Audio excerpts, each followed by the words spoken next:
Hello everyone, कैसे हो आप सब। आई होप कि आप सब बहुत अच्छे होंगे। और मैं योगेंद्र कुमार बात कर रहा हूं आपसे नेशनल बिजनेस एजुकेशन सेंटर से, जो कि ऑलरेडी ग्रेटर नोएडा में उपस्थित है। और अगर मैं बात करूं जो आज की अपनी क्लास होने वाली है, उस क्लास का नाम है कि check and calculate lifetime value of an acquire customer. ये जो आप चीज़ें चैप्टर समझोगे, ये चैप्टर 17 है और 17 चैप्टर का पार्ट 1 आपको डिलीवर हो रहा है। इसमें आप समझोगे या चेक करोगे कुछ चीज़ें कि जो मेरा कस्टमर्स है उसके लिए हम लाइफ टाइम वैल्यू क्या क्रिएट कर रहे हैं। लाइफ टाइम मतलब ऐसा हो सकता है कि भाई कोई कस्टमर्स आपके लिए 1 साल के लिए कनेक्ट हो, कोई 2 साल के लिए कनेक्ट हो, कोई 3 साल के लिए कनेक्ट हो, कोई 10 साल के लिए कनेक्ट हो, है ना। हर एक प्रोडक्ट की अपनी एक लाइफ होती है और जब तक प्रोडक्ट की लाइफ होती है, जब तक वो बंदा उस प्रोडक्ट को यूज़ कर रहा होता है, तब तक वो आपकी कंपनी के साथ कनेक्ट रहता है। उसको कोई प्रॉब्लम्स आ जाए तो भी वो आपको कॉल करता है, उसको कोई दिक्कत आ जाए, उसको कोई और चीज़ें जाननी हो, कुछ समझना हो, आपके और बहुत सारे प्रोडक्ट्स के बारे में उसको जानना हो, तो अगर कोई बंदा आपका कोई प्रोडक्ट या आपकी कोई सर्विस लेके चला गया और उसको अब जब तक भी वो सर्विस यूज़ कर रहा है, जब तक भी आपका प्रोडक्ट यूज़ कर रहा है, तब तक वो आपके साथ कनेक्टेड है। तो ऐसे में हम लोग क्या लाइफ टाइम वैल्यू उसको दे सकते हैं कि बंदा मैक्सिमम टाइम जो होता है, मैक्सिमम टाइम हमारे प्रोडक्ट, हमारी सर्विसेज यूज़ कर सके। यानी कि अगर आपका कोई स्टार्टअप है, आपका कोई बिजनेस है, तो आपके प्रोडक्ट और आपकी सर्विस को हमेशा यूज़ कर सके जब तक आप मार्केट में हो। आपके कॉम्पिटिटर भले ही कितने भी हो, वो 1 हो, 2 हो, 4 हो, बट आपका जो माइंडसेट होना चाहिए या कस्टमर्स का जो माइंडसेट होना चाहिए, वो एक तरीके से इतना अच्छा होना चाहिए, जुड़ाव इतना मजबूत जुड़ाव होना चाहिए कि कस्टमर्स आपको छोड़ के ना जाए। ठीक है, तो इस चीज़ को कैसे कैलकुलेट करते हैं कि भाई हम कस्टमर्स के लिए लाइफ टाइम वैल्यू क्या क्रिएट कर रहे हैं। और जब हम किसी भी कस्टमर्स को एक्वायर करते हैं, सपोज मान लो बहुत सारे बिजनेसेस आपने देखे होंगे जिनकी एडवर्टाइजिंग आप टीवी पे देखते हो, यूट्यूब्स पे देखते हो, काफ़ी चीज़ों की एडवर्टाइजिंग, या कोई इन्फ्लुएंसर से आप कराते हो। एक कस्टमर्स को एक्वायर करने के लिए आप मार्केटिंग करते हो। आप क्या करते हो, जब किसी कस्टमर्स को हम एक्वायर करते हैं, जब किसी कस्टमर्स को अपनी कंपनी के बारे में बताते हैं, अपने प्रोडक्ट्स के बारे में बताते हैं, अपनी सर्विसेज के बारे में बताते हैं, तो हम लोग क्या करते हैं, हम मार्केटिंग का कोई ना कोई टूल यूज़ करते हैं। लाइक डिजिटल मार्केटिंग में हमने कोई कैंपेन चला दिया, या हो सकता है हमने टीवी में कोई ऐड चला दिया, या किसी यूट्यूबर, किसी इन्फ्लुएंसर से अपना प्रोडक्ट या अपनी सर्विस के बारे में कुछ अच्छी बातें बुलवा दी। तो ये कुछ मार्केटिंग टिप्स होते हैं जो हम कस्टमर्स को एक्वायर करने के लिए यूज़ करते हैं। अब मार्केटिंग में क्या होता है कि मार्केटिंग में थोड़ा सा बजट भी लगता है। कोई भी बंदा आपके प्रोडक्ट को, आपकी सर्विस को बिना यूज़ किए वो प्रमोट नहीं करेगा। एटलीस्ट वो जिस प्रोडक्ट को प्रमोट कर रहा है, जिस सर्विस को प्रमोट कर रहा है, वो हो सकता है पहले खुद चेक करे और जाने समझे कि इस प्रोडक्ट के अंदर क्या वैल्यू मिल रही है सामने वाले बंदे को। और अगर वैल्यू अच्छी मिल रही है, आपका प्रोडक्ट अच्छा है, आपकी सर्विस में दम है, तो देन वो आपके प्रोडक्ट को इन्फ्लुएंस भी करेगा, उसका प्रमोशन भी करेगा। लेकिन उसको भी करने से पहले हो सकता है वो कुछ बजट या कुछ फीस चार्ज करे। जैसे अगर आप किसी नॉर्मल यूट्यूबर से कराते हो तो वो 10,000 20,000 रुपये तक आपसे ले सकता है, या इससे ज़्यादा भी ले सकता है। किसी अगर आप बड़ी बड़ी कंपनीज जो होती है, वो जो सुपर स्टार्स होते हैं बॉलीवुड हॉलीवुड, जो भी स्टार्स होते हैं, जो जिनकी फ़ैन फॉलोइंग करोड़ों की होती है, वो उनसे अपने प्रोडक्ट को प्रमोट कराती हैं, है ना। और जो छोटे मोटे लोग होते हैं वो एटलीस्ट बेचारे छोटी मोटी सोसाइटीज़ में किसी कोई इन्फ्लुएंसर्स हो, कोई समाज सेवा करने वाला बंदा हो जिसकी बहुत ज़्यादा लोगों तक पहुँच हो, ऐसे बंदों से अपने मार्केटिंग कराता है। तो वो क्या करेंगे, वो कुछ ना कुछ पैसा लेंगे। अब वो जो पैसा होता है उसको क्या बोलते हैं, और वो पैसा हम मार्केटिंग में जब लगाते हैं तो उसका क्या रिजल्ट निकल के आता है, और क्या अच्छी चीज़ें और क्या बुरी चीज़ें निकल के आती है वो आप इसमें सीखोगे और समझोगे आराम से। चलिए अब हम नेक्स्ट पेज पे चलते हैं। इस चैप्टर का जो मेन कॉन्सेप्ट है वो सिर्फ और सिर्फ एक है कि check and calculate lifetime value of an acquire customers. कि भाई जिस बंदे को एक्वायर करने के लिए, जिस बंदे को हासिल करने के लिए आपने कुछ पैसा लगाया है ना, किसी इन्फ्लुएंसर को दिया हो, किसी यूट्यूबर को दिया हो, किसी मार्केटिंग एजेंसी को दिया हो, फेसबुक पे ऐड चलाया हो, व्हाट्सएप के थ्रू मार्केटिंग की हो, उस पर ऐड चलाया हो, एटलीस्ट आपने कहीं पे भी वो कॉस्ट पे की कि मेरे पास कस्टमर्स ज़्यादा से ज़्यादा आए, तो वो जो कॉस्ट आपने पे की उसको पे करने के बाद कस्टमर के साथ आप लाइफ टाइम वैल्यू क्या जनरेट करने वाले हो, क्या क्रिएट करने वाले हो, ताकि आपकी वो कॉस्ट बेकार ना जाए। तो हम कुछ ऐसे इंपॉर्टेंट टिप्स पे बात करेंगे, कुछ इंपॉर्टेंट पॉइंट्स पे बात करेंगे जो कि सिर्फ और सिर्फ इसी के रिगार्डिंग होगा। और यहाँ पे सबसे अच्छी बात यह है कि ये चैप्टर 17 है और चैप्टर 17 की पार्ट 1, चैप्टर 17 का पार्ट 1 आपको डिलीवर हो रहा है। तो चलिए अब हम चलते हैं नेक्स्ट पेज के ऊपर। नेक्स्ट पेज में मैं आपको एक बेसिक फंडामेंटल है जो बिजनेसमैन यूज़ करते हैं, जो बिजनेस में सबसे ज़्यादा यूज़ होता है, उसको बोलते हैं कोका।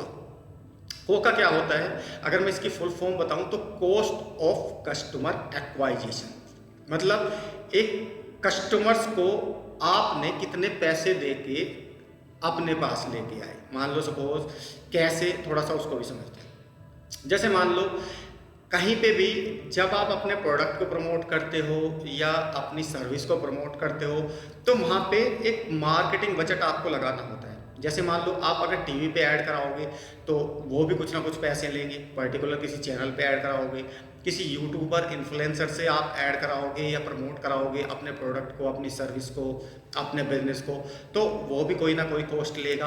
आप पंपलेट छपवाओगे, आप होर्डिंग लगवाओगे, आप टेलीकॉलर्स की टीम बैठाओगे, एटलीस्ट आप ऑफलाइन मार्केट में कुछ सेल्समैन भी रखोगे तो उनको भी आपको सैलरी देनी होगी। ठीक है। अब यहाँ पे जो चीज़, जो इम्पोर्टेंट सोचने समझने वाली बात है कि ये पैसा आपको पहले ही खर्च करना होगा। ऐसा नहीं है कि भाई ये पैसा मैं बाद में दे दूंगा, पहले आप मुझको कस्टमर दे दो, ऐसा कभी नहीं होता। पहले वो जो एजेंसीज होगी जो डिजिटल मार्केटिंग करती हैं, या कोई यूट्यूबर इन्फ्लुएंसर होगा, या कोई हीरो होगा, या कोई भी बंदा होगा जो आपकी मार्केटिंग करेगा, आपके प्रोडक्ट को, आपके बिजनेस मॉडल को, आपके कॉन्सेप्ट को, आपकी सर्विसेज को मार्केट में लेके जाएगा, लोगों को समझाएगा, वो आपसे एक कॉस्ट लेगा, एक कॉस्ट लेगा। अब उस कॉस्ट में कितने कस्टमर्स आपके पास आते हैं और एक बंदे को लाने में आपकी क्या कॉस्ट आती है, इसको बोलते हैं कॉस्ट ऑफ कस्टमर एक्वाइजिशन। इसको सिंपल भाषा में समझाता हूँ मैं आपको बहुत अच्छे से समझ में आएगा कि भाई एक बंदे को लाने में मेरी कितनी कॉस्ट लगती है। जैसे विद एग्जांपल हम मार्केटिंग कॉस्ट ले लेते हैं कि मेरा मार्केटिंग कॉस्ट या मेरा मार्केटिंग बजट 1000 रुपये का है। एक एग्जांपल ले लेते हैं कि भाई मैं तो सिर्फ 1000 रुपये ही खर्च कर पाऊंगा। अब मैं फेसबुक पे मार्केटिंग करूं या मैं 1000 रुपये की पंपलेट्स छपवा दूं और 2 आदमी खड़े करके उनसे वो बंटवा दूं, 500, 600, 1000, 2000, है ना। मेरा बजट कितना है? 1000 रुपये। अब मैंने 1000 रुपये की पंपलेट्स छपवाई, ठीक है, या 1000 रुपये फेसबुक में डाले और वहाँ पे अपना एक पावरफुल वीडियो अपने प्रोडक्ट के बारे में बताने वाला हो या अपनी सर्विसेज के बारे में बताने वाला हो, वो ऐड चला दिया। या किसी यूट्यूबर इन्फ्लुएंसर को पकड़ा और उससे कुछ बुलवा दिया, एटलीस्ट जिसकी कॉस्ट इतनी हो, क्योंकि उनकी ज़्यादा ही होती है, 1000-2000 में कोई नहीं करेगा। बट फिर भी अगर मान लो कोई छोटा है, किसी के पास 1000, 2000, 4000 का नेटवर्क है, तो वहाँ पे हो सकता है वो 1000-2000 रुपये लेके आपका काम कर दे। तो हम एक एग्जांपल लेते हैं, जैसे मेरा बजट ओनली 1000 रुपये का है। अब मैंने 1000 रुपये उस बंदे को दिए जिससे मैं अपनी मार्केटिंग करा रहा हूँ। अब वो मार्केटिंग एजेंसी भी हो सकती है, वो कोई इन्फ्लुएंसर भी हो सकता है, वो अगर मैं बात करूँ मेरा खुद का डिसीजन भी हो सकता है कि भाई मेरे पे फेसबुक पे कैंपेन चलाना आता है, तो लो मैं 1000 रुपये फेसबुक में डाल देता हूँ और यहाँ पे कैंपेन रन कर देता हूँ। ठीक है, 1000 रुपये मैंने डाले। 1000 रुपये डालने के बाद जो मेरे पास कस्टमर्स आए 1000 रुपये में, तो वो कस्टमर्स आए टोटल 10। कितने कस्टमर्स आए? 1000 रुपये खर्च करके मैंने जो मेरे पास नए कस्टमर्स आए वो कस्टमर्स आए 10। कितने कस्टमर्स आए? 10।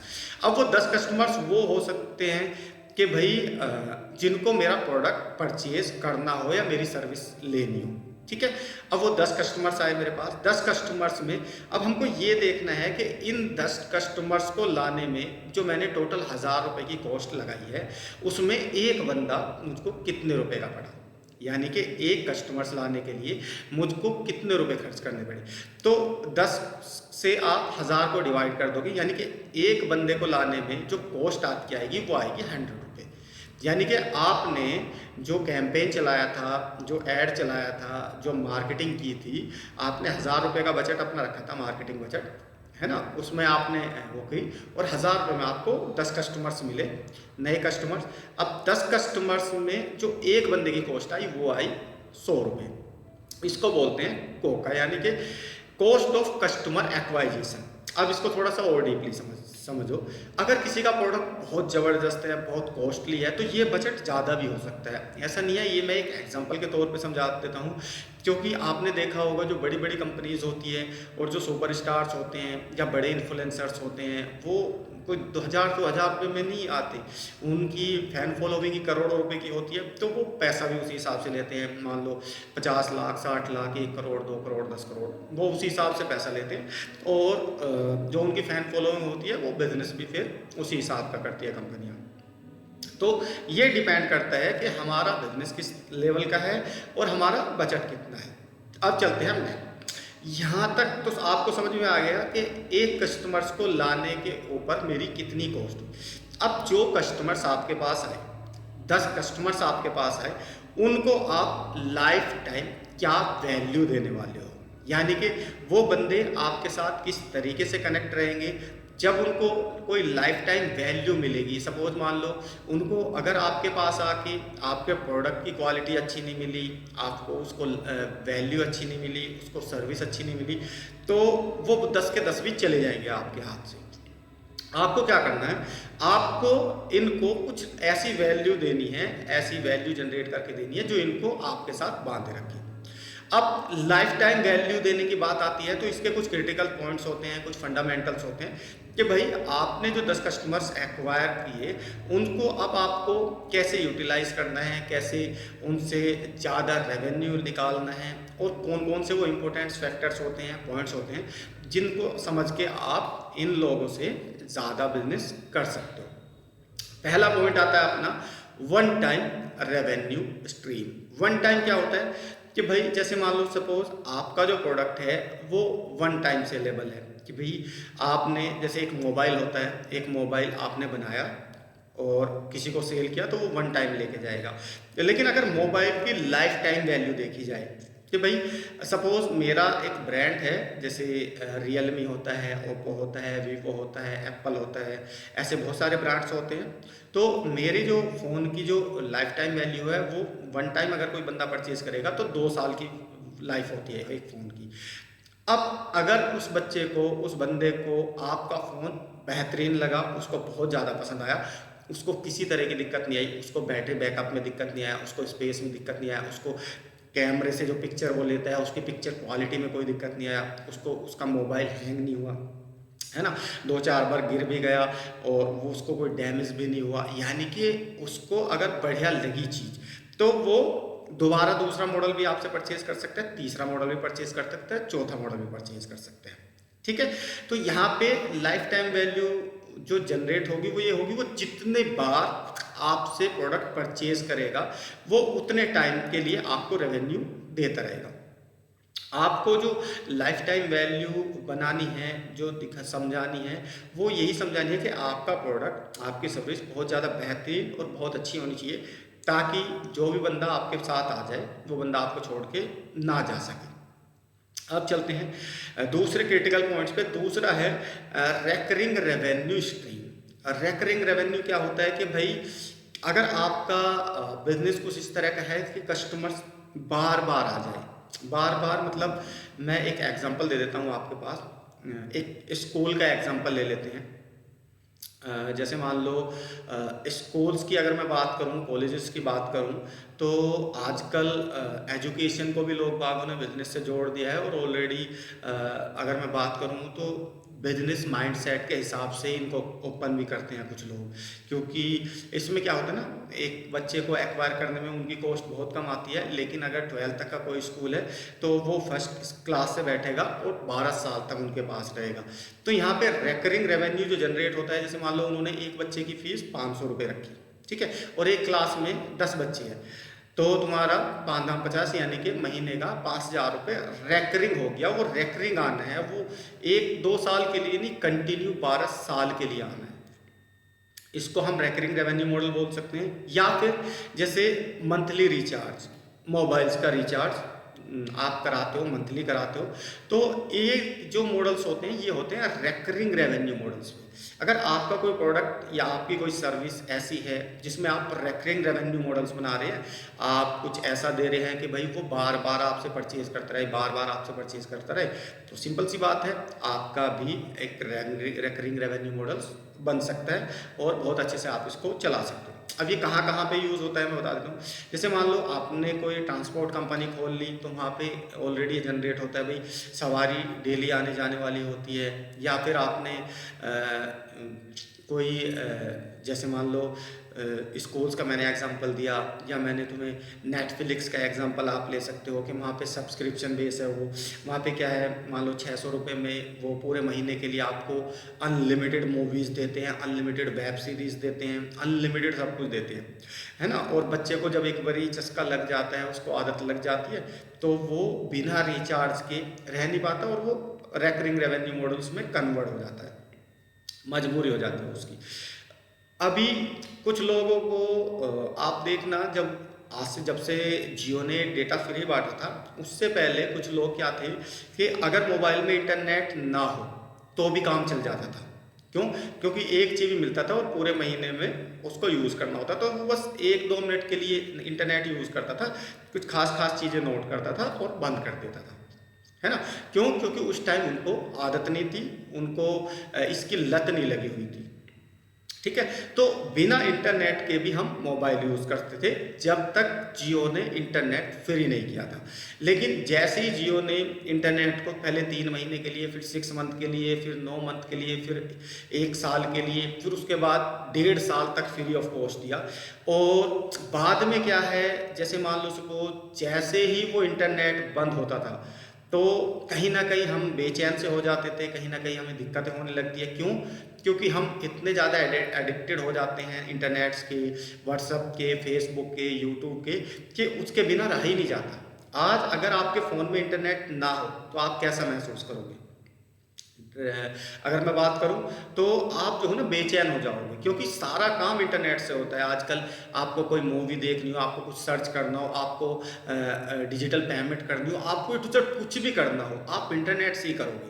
तो यहाँ पे रेकरिंग मॉडल से जो हमारा मतलब है, जो हमारा मेन पॉइंट है, वो है कि क्या हम कुछ ऐसा दे सकते हैं कि जिससे हमारी रेकरिंग रेवेन्यू मॉडल्स बन सके और हमें कंटिन्यू रेकरिंग बार बार इनकम आती रहे और वो लॉन्ग टर्म तक आती रहे। लॉन्ग टर्म मतलब भाई ऐसा नहीं कि 1-2 साल के लिए, एटलीस्ट कम से कम 20-25 साल के लिए कोई ऐसा बिजनेस मॉडल हम क्रिएट कर पाए, ऐसा बिजनेस मॉडल हम ला पाए अपनी लाइफ में, या ऐसे बिजनेस के साथ जुड़ सके, ठीक है। तो ये आपको बहुत ज़्यादा ध्यान रखना है। ये जो दूसरा पॉइंट बताया, ये बहुत ज़्यादा इंपॉर्टेंट है। अब ये मैं सिर्फ और सिर्फ जो आपको बता रहा हूँ, ये मैं उन्हीं 10 कस्टमर्स के बारे में बता रहा हूँ जो 10 कस्टमर्स आपने 1000 रुपये दे के खर्च करके आप अपने बिजनेस में लेके आए हो, कि उनको क्या क्या वैल्यू आप दे सकते हो। दूसरा पॉइंट क्लियर हुआ आपको। अब हम चलते हैं तीसरे पॉइंट पे। तीसरा पॉइंट क्या है? Additional revenue opportunity. क्या है? Additional revenue opportunity. इसमें क्या होता है कि सपोज मान लो भाई रेकरिंग भी समझ में आ गया आपको, वन टाइम रेवेन्यू भी समझ में आ गया, एडिशनल ये क्या होता है कि भाई एडिशनल रेवेन्यू अपॉर्चुनिटी कुछ दे सके। जैसे मैं एक एग्जांपल देता हूँ, आपने देखा होगा कि कुछ लोग नेटफ्लिक्स यूज़ करते हैं, नेटफ्लिक्स। तो नेटफ्लिक्स क्या होता है कि भाई वो, कि सपोज भाई जैसे मान लो सपोज आपने एक आईडी ली, आपने एक आईडी ली तो एक आईडी हम देते हैं 600 रुपये में। लेकिन अगर आप पूरी फैमिली के लिए लेते हो, आप पैकेज लेते हो, आप 5 आईडी लेते हो, तो हम ओनली आपको 800 रुपये में दे देंगे। कितने रुपए में? 800 रुपये में। अब 600 रुपये में एक आईडी मिल रही है और 800 रुपये में 5 आईडी मिल रही है।